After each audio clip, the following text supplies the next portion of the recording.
What's up, everyone? Tokyo Brandon, and we're back. I have another Japanese baseball interleague series to cover for you today. This series is from Tuesday, Wednesday, and Thursday of this week. And so far, my series previews have been pretty successful.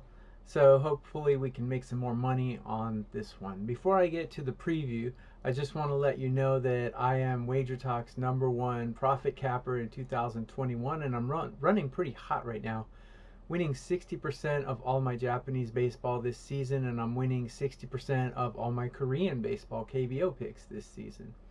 I'm actually on a 17-3 run in my last 5% plays, and overall in all sports, I'm on a 47-24 run. So let's keep it hot.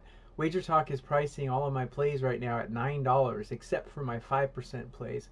So every play I'm going to release, you'll see it on my WagerTalk page, Tokyo Brandon. All my plays will be $9. So jump on those plays when they come out. I generally release them between 3 and 4 p.m. Pacific time every day. So, enough about me. Let's get on to the preview. The DeNA Yokohama BayStars are going to Saitama to take on the Saitama Seibu Lions in a 3-game series. This is very similar to the last series I previewed last week between Yakult and Seibu. Except we have even more of an advantage in this one. So let's take a look.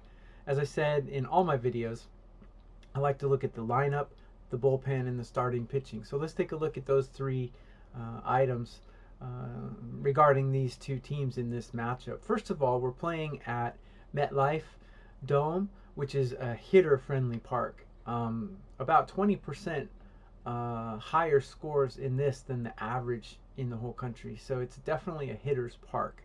Also, since the Pacific League teams are hosting all of the games these 3 days, the DH rule is in effect, so there will be no flaccid pitchers pretending to swing bats. We're going to have 9 actual hitters. So expect a little bit higher scores here. Let's take a look at the lineups. Seibu's lineup is missing some serious key pieces, but they've been slugging really well lately, especially guys like Mori, Nakamura. They've won a couple games in the last 2 innings when they were down. So they're slugging pretty well despite missing some good pieces like Sotozaki and Genda. They're missing those two, but still, Yamakawa and Nakamura, Mori, their Taiwanese import Wu, all these guys are putting the ball over the fence. So they're a high-powered offense. DeNA's lineup is actually even better. They've got Austin, they've got Soto, they've got rookie Maki, who's got 10 home runs already. He's the first left-handed rookie to hit that many home runs this early in the season in the history of Japanese baseball. And they also have a few other guys who can put the ball over the fence. So we have 2 potent lineups. DeNA's lineup is actually hitting better than Yakult's lineup. So 2 very powerful lineups, plus a DH. Let's look at the starting rotations. I don't like either of these starting rotations. The one pitcher for DeNA that I do like is Imanaga, and he just pitched on Sunday, so he's not going to pitch in this series. So we have nothing to worry about the scores staying low from any of the pitchers that DeNA is going to put out.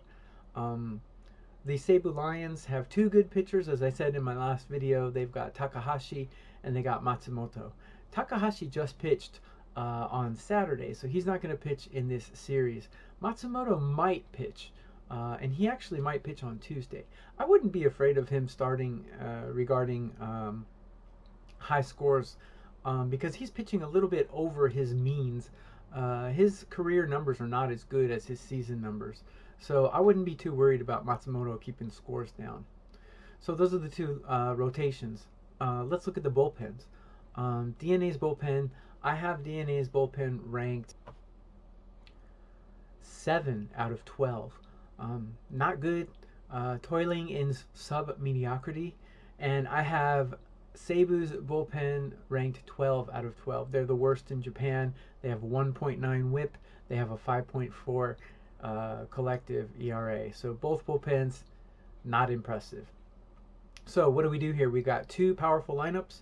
We got two rotations that I don't like very much, and we've got two awful bullpens. So you know what that means. That means we're going to go with overs. Team totals have been very kind to me in my current hot streak.